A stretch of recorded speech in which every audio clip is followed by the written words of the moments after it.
শুভ সকাল সুপ্রিয় শিক্ষার্থীবৃন্দ,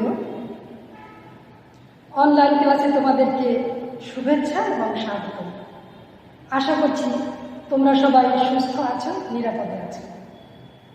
আজকে আমি একটি গুরুত্বপূর্ণ বিষয় নিয়ে তোমাদের সঙ্গে আলোচনা করব। আজকে আমার আলোচনার বিষয় হল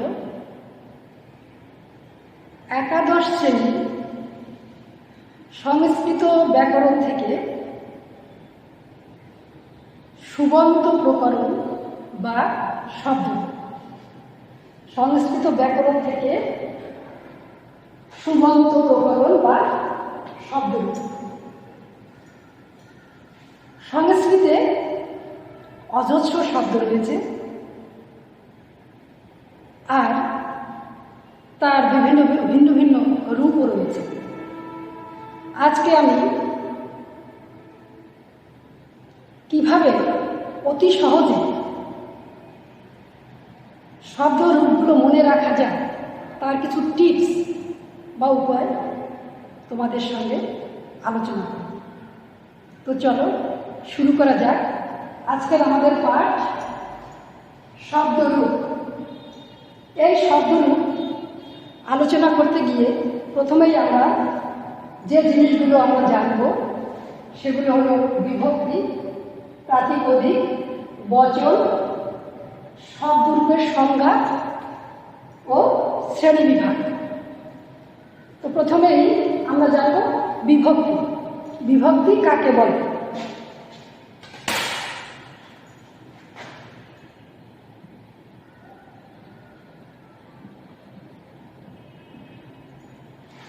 বিভক্তি কাকে বলে?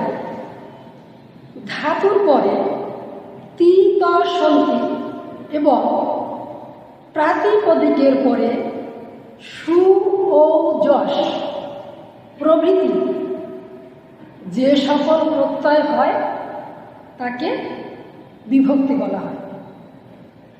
কি বললাম? ধাতুর পরে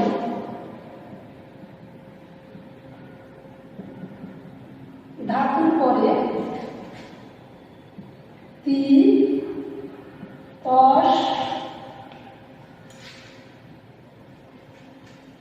তস, অন্তি।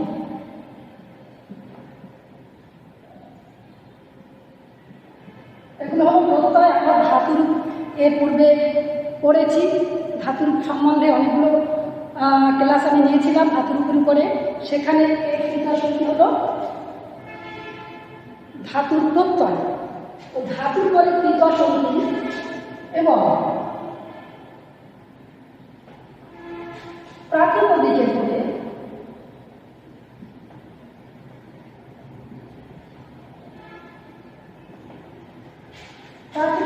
পরে সু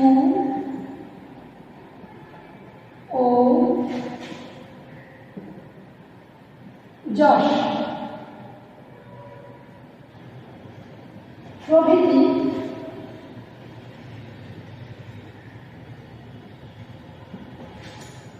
ধাতুর পরে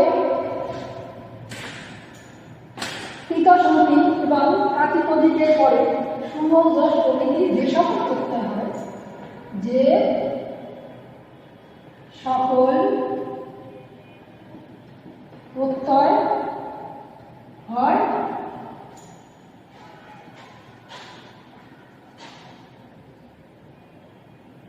তাকে বিভক্তি বলে। বিভক্তি বলা হয়।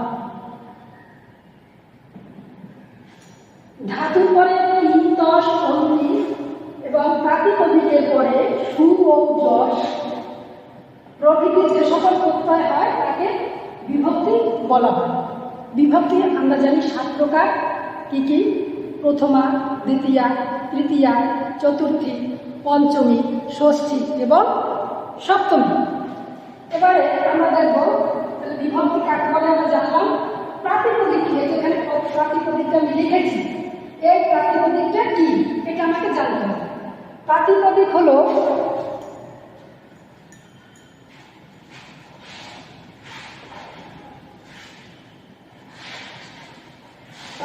প্রাতিপদিক।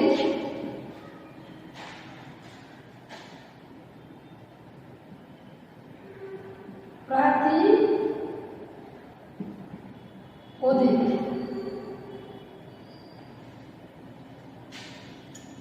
যা বস্তুবাচক বা বস্তুর বিশেষণবাচক তাকে প্রাতিপদিক বলা হয়।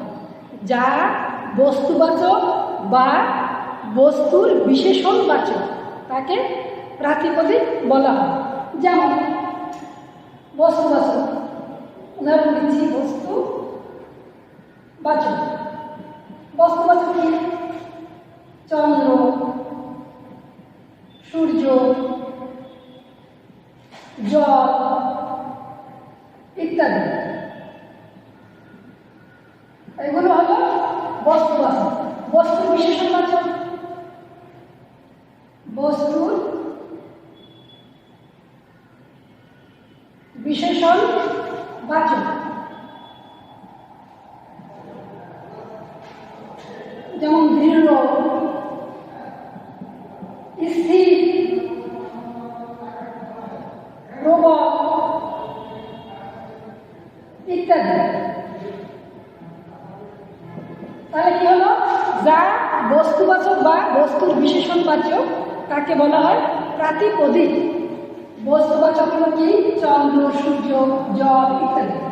আর বস্তুর বিশেষণবাচক হলো দৃঢ়, স্থির, প্রবল, প্রকট, প্রখর ইত্যাদি। আশা করি বুঝতে পেরেছ। একটু মুছে নিচ্ছি।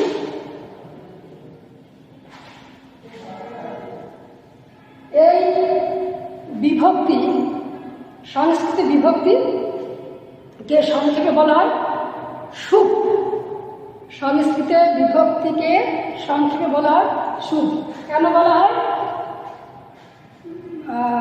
বিভক্তির প্রথম সু এবং বিভক্তির শেষ সুপের প, এই দুটো নিয়ে সু প্রত্যাহারটি গঠিত। সু হল সংস্কৃত বিভক্তির সু দিয়ে শুরু, সু ও যশ ইত্যাদি, আর শেষে হল সু। এই সু আর এই প, এই দুটো নিয়ে সু প্রত্যাহার গঠিত। এই জন্য সংস্কৃত বিভক্তিকে সুপ বলা হয়, সংক্ষেপে সুপ বলা হয়। তো এই সুপ হলো বিভক্তি, সংস্কৃত বিভক্তির সংক্ষিপ্ত রূপ। এই যে তোমার বিভক্তি, প্রত্যেক বিভক্তির আবার তিনটি করে বচন রয়েছে। প্রত্যেক বিভক্তির আবার তিনটি করে বচন রয়েছে। এই বচন কাকে বলে? যার দ্বারা সংখ্যা বোধ হয়, সংখ্যা বোঝায়। যার দ্বারা সংখ্যা বোঝায় তাকে বলা হয় বচন। যেমন এক বচন। এক বচন, বচন তিন প্রকার। কি কি? এক বচন, দ্বিবচন এবং বহুবচন। বচন তিন প্রকার: এক বচন, দ্বিবচন এবং বহুবচন। এবারে আমরা দেখব শব্দরূপের সংজ্ঞা। এই যে সুপ বিভক্তি, সুপ বিভক্তি প্রাতিপদিক এবং শব্দের পরে যুক্ত হয়ে বিভিন্ন শব্দের রূপের সৃষ্টি করে, বিভিন্ন রূপে শব্দের সৃষ্টি করে, বা বিভিন্ন শব্দের বিভিন্ন রূপ তৈরি করে। আমি একটু সংজ্ঞাটা লিখে দিচ্ছি। সুবিভক্তি, সুবিভক্তি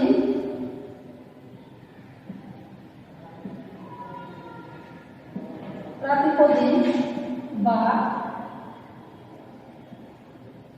শব্দের পরে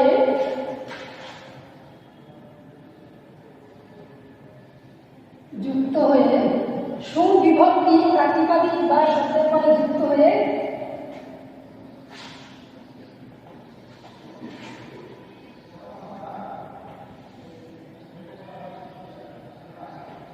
যে বিভিন্ন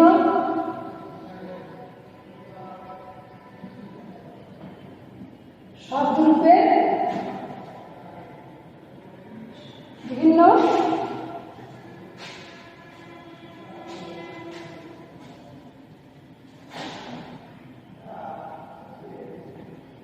শব্দের যুক্ত শব্দের বিভিন্ন রূপ তৈরি করে,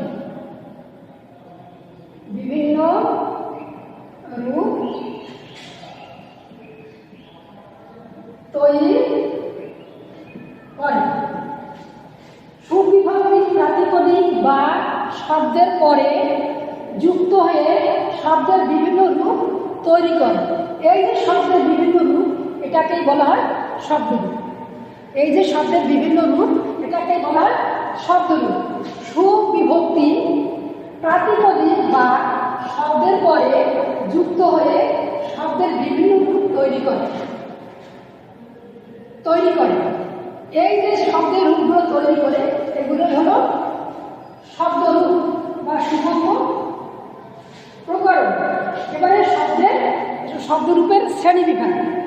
শব্দের রূপের শ্রেণী বিভাগ করলে দেখা যায় যে একটা 3 ভাগে ভাগ করা হয়েছে। শব্দের রূপকে 3 ভাগে ভাগ করা হয়েছে।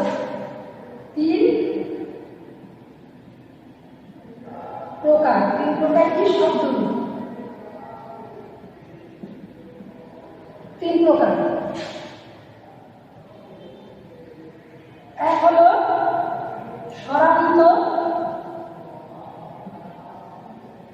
স্বরান্ত শব্দ, ব্যঞ্জনান্ত শব্দ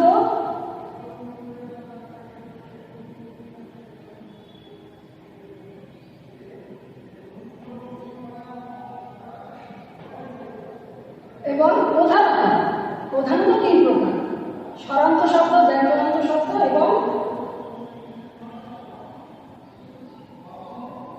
সর্বনাম শব্দ। কি শব্দ? স্বরান্ত শব্দ, ব্যঞ্জনান্ত শব্দ এবং সর্বনাম শব্দ। এই স্বরান্ত শব্দ তাহলে কাকে বলে? স্বরান্ত শব্দ হলো অন্ত মানে শেষ। তাহলে যে শব্দের শেষে বা অন্তে স্বরবর্ণ থাকে, যে শব্দের শেষে বা অন্তে স্বরবর্ণ থাকে, তাকে বলা হয় স্বরান্ত শব্দ। যেমন নর, যদি আমরা খালি তাহলে দেখা যায় কি ন যোগ যোগ র যোগ অ, তাহলে লাস্টে স্বরবর্ণ রয়েছে। নর, ফল, বালক, পর্বত ইত্যাদি, ছাত্র ইত্যাদি স্বরান্ত শব্দ। এবারে ব্যঞ্জনান্ত শব্দ, যে শব্দের শেষে ব্যঞ্জন বর্ণ থাকে, যে শব্দের শেষে ব্যঞ্জন বর্ণ থাকে তাকে ব্যঞ্জনান্ত শব্দ বলা হয়। যেমন রাজন, শ্রীমৎ, যেমন এটা হলো নর, বালক, পর্বত ইত্যাদি। আর এটা হলো শ্রীমৎ, রাজন ইত্যাদি। শ্রীমৎ, রাজন ইত্যাদি।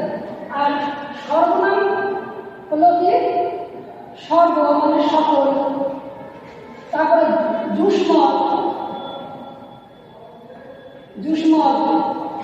অসমৎ, যুষ্মৎ মানে তুমি, অসমৎ মানে আমি। যুষ্মৎ মানে তুমি, অসমৎ মানে আমি। তাহলে সর্বনাম শব্দ কি? সর্ব, যুষ্মৎ, অসমৎ। তাহলে আমরা কি পেলাম? শব্দরূপ প্রধানত 3 প্রকার: স্বরান্ত শব্দ, ব্যঞ্জনান্ত শব্দ এবং সর্বনাম শব্দ। স্বরান্ত শব্দ যে শব্দের শেষে স্বরবর্ণ থাকে তাকে স্বরান্ত শব্দ, যে শব্দের শেষে ব্যঞ্জন বর্ণ থাকে তাকে ব্যঞ্জনান্ত শব্দ, এবং সর্বনাম হল সর্ব, যুষ্মৎ, অসমৎ ইত্যাদি। এই যে শব্দরূপ, এই প্রত্যেকটি শব্দরূপ আবার তিনটি লিঙ্গ রয়েছে। কি কি লিঙ্গ? পুল্লিঙ্গ, স্ত্রীলিঙ্গ এবং কিলিপলিঙ্গ। এই প্রত্যেকটি শব্দরূপের আবার তিনটি করে লিঙ্গ রয়েছে। কি কি? পুল্লিঙ্গ, স্ত্রীলিঙ্গ এবং কিলিপলিঙ্গ। এছাড়া আর একটা শব্দরূপ রয়েছে, সেটা হলো সংখ্যাবাচক শব্দ। সংখ্যাবাচক শব্দ, সংখ্যাবাচক শব্দ, সংখ্যাবাচক শব্দ, যার দ্বারা সংখ্যা বোঝায়, যার দ্বারা সংখ্যা বোঝায় বা সংখ্যা বোধ হয় তাকে সংখ্যাবাচক শব্দ বলে। যেমন 1, 2, 3 ইত্যাদি। তো আজকে আমরা শিখলাম বিভক্তি, প্রাতিপদিক, বচন, শব্দরূপের সংজ্ঞা এবং শব্দরূপের শ্রেণীবিভাগ। আশা করছি তোমরা কিছুটা বুঝতে পেরেছ। আজকে এখানেই শেষ করব।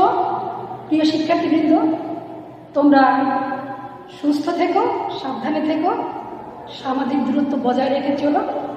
সবার জন্য অনেক অনেক শুভকামনা থাকলো। ধন্যবাদ সবাই।